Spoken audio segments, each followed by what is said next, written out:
Good morning everyone. Today our topic is partnership.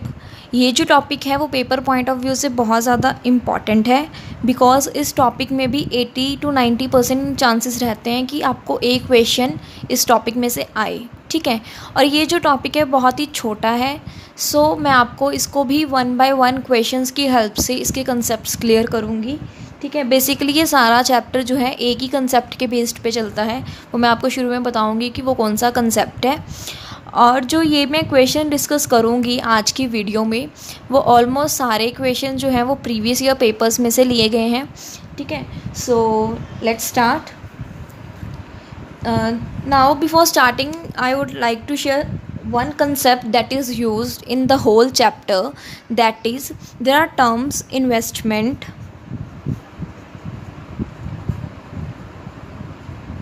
or you can say capital.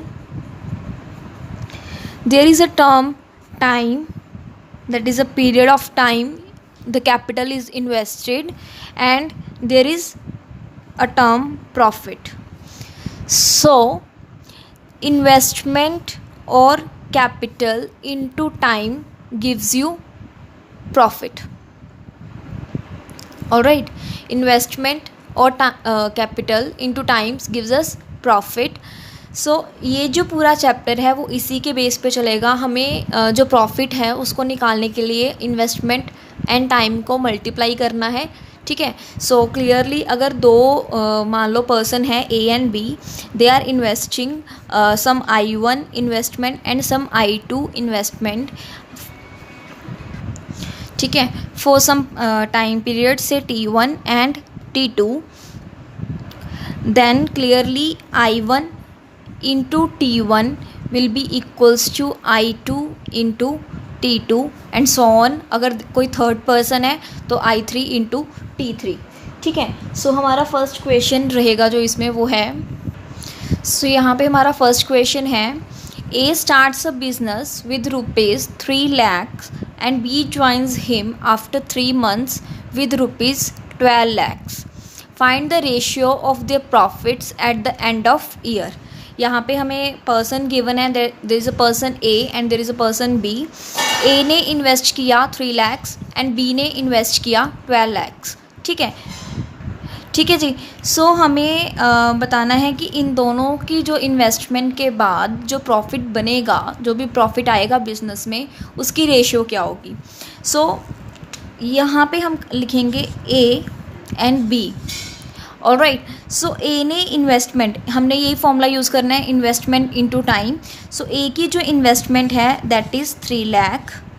ठीक है, and for the period, क्योंकि यहाँ पे eight the end of year given है and ए का कोई ऐसा यहाँ पे मेंशन नहीं है, तो इट मीन्स ए ने 12 months के लिए ही इन्वेस्ट किया। सो ए का जो पीरियड रहेगा that is 12। Similarly for B हमें बोला गया कि उसकी इन्वेस्टमेंट 12 lakhs है।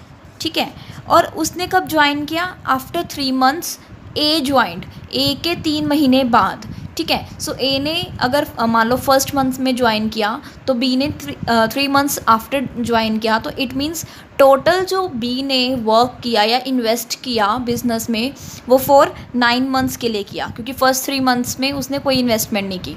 ठीक है, तो यहाँ से जो रेशियो रहेगी, यहाँ पे जो भी टाइम लिखेंगे वो बड़े ध्यान से लिखना है, क्योंकि ये है इन्वेस्टमेंट का टाइम, ना कि कितने टाइम बाद ज्वाइन किया। यहाँ पे हमेशा इन्वेस्टमेंट का टाइम लिखेंगे। ठीक है, तो यहाँ पे लाख जो है वो कैंसिल हो जाएंगे and 12 is cancelled with 12 and then 3 and 9। So यहाँ पे जो रेशियो बन के आएगी वो आएगी हमारे पास 1:3। ठीक है, सो ये 1:3 जो आई है वो हमारे पास किसकी आई है, प्रॉफिट की रेशियो। ऑलराइट, बड़ा ही सिंपल क्वेश्चंस होते हैं इसके। ठीक है, बस थोड़े से किसी किसी क्वेश्चन में थोड़ा दिमाग लगाने की ज़रूरत पड़ती है, अदरवाइज सारे जो क्वेश्चन है वो इसी कंसेप्ट के ऊपर है। So next question we have, Ram, Shyam and Kamal together start a business in partnership. The ratio of their capitals is 3:4:7. If their annual profit be rupees 21,000, what will be Kamal's share in profit? यहाँ पे 3 लोग हैं, Ram, Shyam and कमल। उन्होंने जो अपनी capital है वो invest करी 3:4:7 में। ठीक है। सो जो annually after eight the end of year जो उनको प्रॉफिट आया वो आया तीनों को मिला के 21,000। तो हमें बताना है कि कमल को कितना इस 21,000 में से मिले, ठीक है। तो clearly it depends upon the ratio of the profit. So यहाँ पे हमारे पास क्या है कि हमें एक पॉइंट गिवन है कि इन्होंने टुगेदर जो है वो इन्वेस्टमेंट करी, ठीक है। मतलब सब ने एक साथ इन्वेस्टमेंट करी, ऐसा नहीं है कि किसी ने 2 महीने बाद या किसी ने 3 महीने बाद करी, ठीक है। सो इट मीन्स जो इनकी इन्वेस्टमेंट है वो है 3:4:7 और तीनों का जो टाइम पीरियड है वो भी पूरा 1-1 साल का है। सो मतलब तीनों में 12 हम मल्टीप्लाई कर दें, या फिर क्योंकि जब सेम रहता है तो हम ना भी मल्टीप्लाई करें क्योंकि ये एट द एंड कट ही जाना है, ठीक है। सो जो इनकी प्रॉफिट की रेशियो आएगी वो भी यही आएगी, दैट इज़ 3:4:7। ऑलराइट। सो यहाँ से हमें गिवन है कि जो टोटल प्रॉफिट है वो आता है 21,000। तो यहाँ पे अगर हम देखें हमारी रेशियो के अकॉर्डिंग जो कि है 3:4:7, तो इसके अकॉर्डिंग जो हमारा टोटल बनता है total profit that is 3 + 4 + 7, 3 + 4 is 7 and 7 + 7 is 14। So total profit जो है हमारी रेशियो के अकॉर्डिंग बन रहा है 14। तो उसकी वैल्यू हमें गिवन है 21,000। ऑलराइट। तो यहाँ से हम 1 की वैल्यू कैलकुलेट करेंगे। सो 1 की वैल्यू हमारे पास आ जाएगी 1500। 21,000 डिवाइड बाई 14 दैट इज़ 1500। सो हमने निकालना है अब कमल का शेयर। हमें रेशियो में पता है कि this is Ram, this is Shyam and this is Kamal. जो रेशियो के अकॉर्डिंग कमल का शेयर है दैट इज़ 7। तो हम 7 की वैल्यू निकालेंगे जो कि कमल का शेयर है। सो 1500 × 7 वी नो 15 × 7 इज़ 105। सो हमारे पास जो कमल का शेयर आ जाएगा वो आ जाएगा 10,500 rupees. Alright. Next question we have now, third question we have is A and B invest in ratio 3:5 respectively. After 6 months, C enters the business with investment equal to that of B. What is the ratio of profit of A, B, C at the end of year? सो जब भी हमें given हो कि at the end of year, तो हमें पता है कि टोटल जो टाइम पीरियड है वो 12 है, ठीक है। तो उसमें ए एंड बी का कुछ डिफरेंट हो सकता है, सी का कुछ डिफरेंट हो सकता है, बट वो 12 मंथ्स के अकॉर्डिंग हम कैलकुलेट करेंगे। सो यहाँ पे हमें बोला गया है कि ए एंड बी ने 3:5 में जो है इन्वेस्ट किया। तो क्योंकि ये इनिशियल इन्वेस्टमेंट है और आगे हमें कहीं पे गिवन भी नहीं है कि ए और बी ने अपने जो पैसे हैं वो विड्रॉ कर लिए, तो इट मीन्स जो इनकी इन्वेस्टमेंट रहेगी वो 12 मंथ्स के लिए रहेगी, ठीक है। सो हम यहाँ पे ए, बी एंड सी की अगर इन्वेस्टमेंट की बात करें तो ए ने इन्वेस्ट किया 3 फॉर 12 मंथ्स, बी ने इन्वेस्ट किया 5 फॉर 12 मंथ्स। नाउ हमें गिवन है कि आफ्टर 6 मंथ्स, 6 महीने बाद, ए एंड बी के 6 महीने बाद जो है वो सी एंटर करता है बिजनेस में, ठीक है, with the investment equal to that of B. अब बी ने कितना इन्वेस्ट किया था 5, इट मीन्स सी ने भी कितना इन्वेस्ट किया 5, बट इसका जो टाइम पीरियड है वो क्या रहेगा। हमेशा जब भी कैलकुलेट करना है वो देखना है कि अगर आफ्टर 6 मंथ्स जो है उसने ज्वाइन किया, टोटल टाइम पीरियड हमारे पास 1 साल का है, तो उसमें से हम 6 मंथ्स डिडक्ट कर दें तो हमारे पास बचा कितना 6 मंथ्स, ठीक है। ध्यान रखना ये जो 6 है वो यहाँ से नहीं आया, वो 12 minus this time period. Alright. So C ने इन्वेस्ट किया 6 मंथ्स के लिए, ठीक है। तो यहाँ से जो रेशियो बनेगी वो बनेगी, अगर हम इसको कट करें 6 2 ज़ा 12, तो हमारे पास जो रेशियो आती है वो है 6, 2 × 3 6, 5 × 2 इज़ 10 एंड देन 5। तो हमारे पास जो ये रेशियो आई इन्वेस्टमेंट इनटू टाइम करने के बाद वो कौन सी आती है, प्रॉफिट की। और यही हमें जो पूछा गया है क्वेश्चन में कि ए बी सी के प्रॉफिट की रेशियो क्या है, तो हमारा आंसर क्या होगा कि उनकी जो रेशियो आएगी वो होगी 6:10:5। जो भी पार्टनरशिप के क्वेश्चंस हैं वो बहुत इजी होते हैं करने में। जब भी हम अपने जो मेन क्वेश्चंस हैं, quadratic equations, simplifications, number series, DIs, उनको करने के बाद जब भी हम स्टेटमेंट वाले क्वेश्चंस पे आते हैं तो हमारी कुछ चॉइसेस रहती हैं कि हमने पहले कौन सा चैप्टर के क्वेश्चन करने हैं स्टेटमेंट वाले, ठीक है। सो जो मोस्टली प्रेफरेंसेस में पार्टनरशिप जो है वो एक टॉपिक हमेशा रहता है, क्योंकि इसके जो क्वेश्चंस होते हैं वो ईजी रहते हैं, जो टाइम लगता है इनको सॉल्व करने के लिए वो थोड़ा कम लगता है comparison to other questions. So next question we have is ABC invested capitals in ratio 4:6:9. At the end of business term, they received profit in the ratio 2:3:5. Find the ratio of their time for which they contributed their capitals. हमने जो अभी 2-3 questions करे उसमें क्या था, हमें profit निकालने को बोला था या प्रॉफिट की रेशियो निकालने को बोला गया था, ठीक है। बट यहाँ पे क्या है, हमें प्रॉफिट की जो रेशियो है वो ऑलरेडी गिवन है, हमें इन्वेस्टमेंट की रेशियो गिवन है, हमें टाइम की जो रेशियो है वो फाइंड आउट करनी है। तो जब भी आपके पास प्रॉफिट के अलावा इन्वेस्टमेंट या टाइम की रेशियो पूछी जाए तो आप कंसेप्ट वही रहेगा जो हमने कंसेप्ट बताया था कि इन्वेस्टमेंट इनटू टाइम हमें क्या देता है, प्रॉफिट, ठीक है जी। सो यहाँ से अगर हम देखें तो हमारे पास जो टाइम है उसकी वैल्यू आएगी प्रॉफिट अपॉन इन्वेस्टमेंट, ठीक है। सो यहाँ पर अगर हमने टाइम की रेशियो निकालनी है तो हम P1 upon I1, P2 upon I2 and so on, इस तरह से जो हम इसकी रेशियो है वो फाइंड आउट कर सकते हैं। ऑलराइट, सो अगर आपको इन केस मान लो इन्वेस्टमेंट की रेशियो पूछा जाता तो आप क्या करते, यहीं से आपका जो इन्वेस्टमेंट आना था वो आना था प्रॉफिट अपॉन टाइम, ठीक है। सो वहाँ से अगर हमारी इन्वेस्टमेंट की अगर आपसे रेशियो पूछी जाती तो वो आनी थी P1 upon T1 is equals to P2 upon T2 and so on. तो मैंने आपको तीनों फॉर्मूलाज जो हैं या तीनों बता दिए, रेशियो किस तरह से फाइंड आउट होती है। प्रॉफिट की होती है I1 इंटू T1, प्रॉफिट के लिए होएगी I1 into T1 is equals to I2 into T2 and so on, ठीक है। बट जो टाइम है या इन्वेस्टमेंट है उसके लिए जो रेशियो रहती है वो रहती है P1 upon I1, P2 upon I2 and so on, and another one is P1 upon T1 and so on. जो फॉर्मूला है, जो बेसिक फॉर्मूला है, अगर वो याद रहेगा, आप रेशियोज भूल भी गए तो आप यहाँ से इसकी हेल्प से फाइंड आउट कर सकते हो, ठीक है। अब हमें इस क्वेश्चन में गिवन है कि ABC 3 जो है पर्सन है, उन्होंने इन्वेस्ट की अपनी कैपिटल, ये कैपिटल की रेशियो है दैट इज़ 4:6:9, ऑलराइट। उसके बाद हमें बताया गया है कि at the end of business term they received profit in ratio 2:3:5, ठीक है। So find the ratio of the time for which they contributed there Capitals.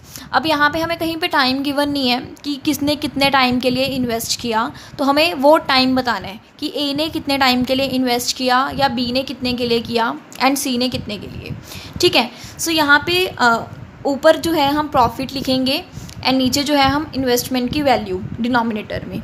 तो अगर हम इस क्वेश्चन को सॉल्व करें तो प्रॉफिट की जो रेशियो है that is 2:3:5, so 2:3:5, this is for A, this is for B and this is for C, ठीक है। सो नीचे हम लिखेंगे इन्वेस्टमेंट की रेशियोज।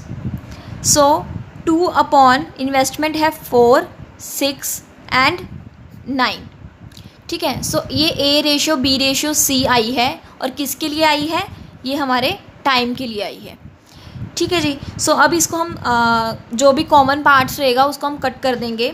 सो 2 एंड 4 को हम लिख सकते हैं 1/2, 3 एंड 6 को भी अगेन 1/2, 5 एंड 9 जो है वो को प्राइम है, सो इनमें कोई भी कॉमन मल्टीपल नहीं है, ठीक है। तो ये जो रेशियो बन गई वो है 1/2 अब रेशियो 1/2 रेशियो 5/9। अब मैंने आपको रेशियो वाले चैप्टर में बताया था कि इसको जो भी डिनोमिनेटर्स में वैल्यूज़ होती हैं, ठीक है, अगर हमारे पास कोई भी ऐसी रेशियो गिवन हो तो उसको सिर्फ जिनका डिनोमिनेटर हमें 1 बनना चाहिए, सिंपलेस्ट फॉर्म में हमें बेसिकली इन रेशियोज़ को लिखना है। तो इन रेशियोज़ को सिंपलेस्ट फॉर्म में लिखने के लिए हम क्या करेंगे, जो भी डिनोमिनेटर्स हैं उनका एलसीएम लेंगे। सो यहाँ पे जो एलसीएम है 2 और 9 का वो है 18। सो फर्स्ट वाले को हम 18 से मल्टीप्लाई करेंगे तो हमारे पास आएगा 9, सेकंड को 18 से करेंगे देन 9, 5/9 को जब 18 से करेंगे सो 9 × 2 इज़ 18, सो 2 × 5 इज़ 10। तो हमारे पास जो रेशियो बन जाएगी वो हो जाएगी 9:9:10, और इनमें कुछ भी कॉमन नहीं है, ठीक है। So this is the simplest form. So ये जो हमारे पास रेशियो आई है वो किसकी आई है, टाइम की। सो for what time A, B, C are invested their capitals, that is in the ratio 9:9:10। Exact किस टाइम के लिए उन्होंने इन्वेस्ट किया हम नहीं बता सकते, क्यों, क्योंकि हमें जो इन्वेस्टमेंट की हमें जो भी वैल्यूज़ गिवन है वो रेशियो की फॉर्म में गिवन है, एंड देन हमें प्रॉफिट की भी जो वैल्यूज़ गिवन है वो रेशियो की फॉर्म्स में गिवन है। हमें कोई भी एग्जैक्ट वैल्यू नहीं गिवन, तो हम एग्जैक्ट टाइम का जो भी रहेगा वो नहीं बता सकते, हम जो है सिर्फ रेशियो कैलकुलेट कर सकते हैं। ऑलराइट, सो ये भी सिंपलेस्ट था, आपको जस्ट मैंने यहाँ पे तो फॉर्मूला ही बताया कि किस तरह से ये बना, अदरवाइज सॉल्यूशन आपका सिर्फ इतना सा है, ठीक है। So move on to next question. हाँ जी, next question we have is A and B together start a business by investing the ratio 4:3. If 9% of total profit goes to charity and A's share is 1196, find total profit. So this question is quite different from the previous questions. इस question में given है हमें कि A and B ने जो business start किया उसमें जो कैपिटल की उनकी इन्वेस्टमेंट रही वो रेशियो है 4:3, ठीक है जी। सो उसके बाद इन्होंने बोला कि जितना भी टोटल प्रॉफिट बनता है eight the end of year, ठीक है, यहाँ पे कहीं पे मेंशन नहीं है कि कितने टाइम के लिए। सो हम सपोज मतलब मान के चलते हैं कि ईयर के बेसिस पे, ठीक है, या फिर अगर अदरवाइज़ यहाँ पे सेम पीरियड के लिए ही उन्होंने इन्वेस्ट किया तो सेम पीरियड जो भी होगा लेट अस से टी टाइम के लिए, तो टी एंड टी जो है वो रेशियो में कट हो जाएंगे, ठीक है। सो जितना भी प्रॉफिट रहा तो उस प्रॉफिट का जो 9% है उन्होंने क्या किया, चैरिटी में दिया, ठीक है, वो दान कर दिया। एंड आफ्टर डिनोटिंग या आफ्टर मतलब चैरिटी में देने के बाद जो शेयर है ए के पास आया वो था 1196, ठीक है। सो हमें बताना है कि टोटल प्रॉफिट कितना था। सो यहाँ पे this is the ratio of investment, this is the ratio of investment of A and B respectively, that is 4:3। अब सिंस हमें यहाँ पे कोई ऐसा टाइम गिवन नहीं है तो हम अगर टाइम ना भी गिवन हो तो ये इन्वेस्टमेंट की रेशियो जो होती है वो टाइम जो है प्रॉफिट की रेशियो भी होती है। हाउ, बिकॉज अगर ये इन्वेस्टमेंट की रेशियो है सो यही प्रॉफिट की रेशियो बन जाएगी अगर हमें कोई ऐसा टाइम गिवन ना हो। क्यों, क्योंकि अगर हम मान लो कि दोनों ने, अब यहाँ पे कहीं पे लिखा नहीं हुआ कि बी ने ए के बाद ज्वाइन किया, ठीक है, तो यहाँ पे हमने कहा कि टुगेदर ज्वाइन किया, लेटर से उन्होंने टी टाइम के लिए ज्वाइन किया। तो अगर हम इसको मल्टीप्लाई कर दें टी से, ठीक है, तो टी एंड टी जो है वो ऑटोमेटिकली कट हो जाएंगे, तो हमारे पास जो रेशियो आएगी वो 4:3 ही आएगी, ठीक है। सो हम इसको डायरेक्टली लिख लेंगे कि जो इनकी रेशियो बनती है वो है 4:3। नाउ सो ये है 4 is for A and 3 is for B. अब हमें गिवन है कि जो ए का शेयर है वो है 1196, according to the ratio A का शेयर है 4, सो इट मीन्स 4 की वैल्यू हमें गिवन है 1196। ऑलराइट, तो यहाँ से हमारे पास 1 की वैल्यू आ जाएगी 299। ऑलराइट, अगर 4 की वैल्यू 1196 है तो 1 की वैल्यू आ जाएगी 299, दैट इज़ 1196 डिवाइड बाय 4। सो अब हमें बात करी गई है, यहाँ पे पूछा गया है टोटल प्रॉफिट के बारे में। सो रेशियो के अकॉर्डिंग जो टोटल प्रॉफिट है वो है 4 + 3 दैट इज़ 7। सो देयरफॉर जो टोटल प्रॉफिट है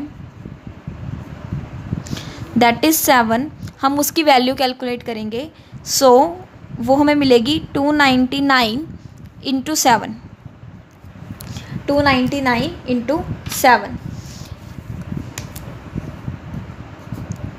ऑलराइट, सो अगर हम 299 इंटू 7 करें तो वैल्यू आई हमारे पास 2093। सो ये जो है हमारा टोटल प्रॉफिट आ गया।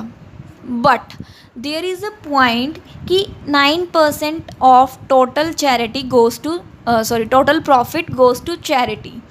इट मीन्स जो ये टोटल प्रॉफिट आया है वो हमारे पास 9% जो है वो कम आया है, ठीक है, क्योंकि ऑब्वियसली चैरिटी में जाने के बाद ही लोगों में पैसा डिस्ट्रीब्यूट हुआ और उसके अकॉर्डिंग ही ए को 1196 मिले, ठीक है। सो ये जो वैल्यू है ये 100% प्रॉफिट की नहीं है, ये 100 में से 9% हम कट कर देंगे तो जो रेस्ट प्रॉफिट बचा ये उसकी है।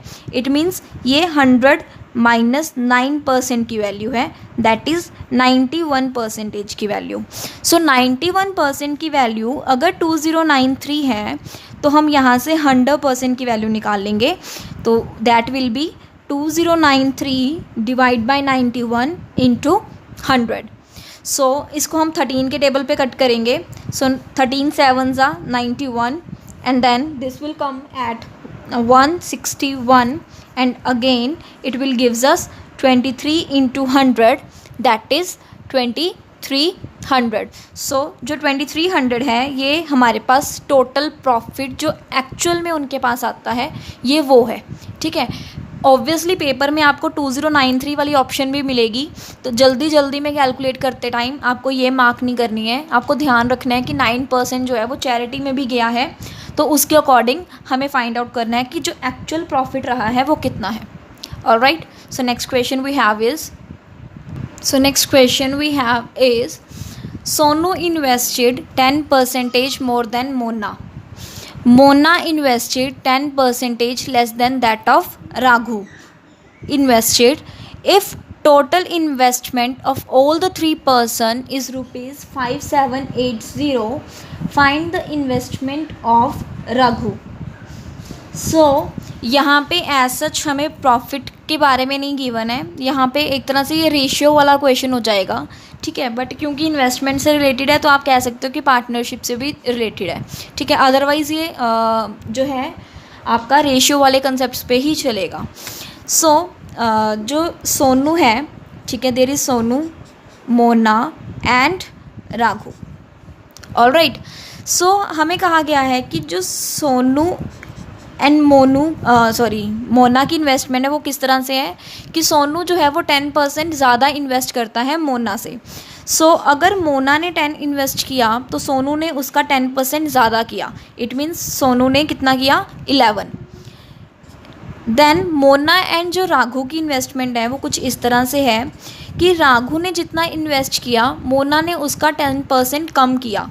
सो अगर राघु ने 10% इन्वेस्ट किया, 10 नंबर इन्वेस्ट किया, तो मोना ने कितना किया 9, उसका 10% कम। ऑलराइट, सो इसके अकॉर्डिंग अगर हम इसको मर्ज करें तो हमारे पास सोनू, मोना एंड राघु की जो रेशो आएगी इन्वेस्टमेंट की वो इस तरह से आएगी।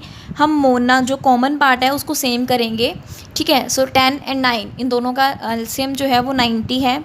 सो फर्स्ट वाले को हम 9 से मल्टीप्लाई करेंगे एंड द सेकेंड वन को हम 10 से। सो यहाँ पे 11 into 9 gives us 99, 10 into 9 gives us 90। This is again Mona तो हम सिंगल टाइम लिखेंगे and then Raghu 10 into 10 gives us 100। तो ये जो रेशियो आएगी वो उनकी इन्वेस्टमेंट की रेशियो है। ऑलराइट, सो ये जो रेशियो है इन्वेस्टमेंट की है, हमें गिवन है कि टोटल इन्वेस्टमेंट जो रही है वो है 5780, बट हमारी रेशियो के अकॉर्डिंग जो इन्वेस्टमेंट है वो कितनी है 90 + 90 180, 180 + 100 इज़ 280 एंड 280 + 9 इज़ 289। सो हमारी रेशियो के अकॉर्डिंग जो इन्वेस्टमेंट है that is 289, but according to the question जो इन्वेस्टमेंट है दैट इज़ 5780। ऑलराइट, सो यहाँ से हम 1 की वैल्यू कैलकुलेट करेंगे. So 5780 divide by 289, it will gives us 20. After cutting हम इसको 17 के टेबल पे कट करेंगे. We know 17 square is 289. ठीक है, so 17 3 is 51 and 17 4 is 68. So 17 2 is 340. It gives us 20. सो 1 की वैल्यू आई हमारे पास 20. हमें पूछा गया है इन्वेस्टमेंट ऑफ राघु. सो जो राघु की इन्वेस्टमेंट रहेगी वो हमारी रेशियो के अकॉर्डिंग कितनी है, 100. तो हम यहाँ से 100 की वैल्यू निकाल लेंगे. That is 20 into 100.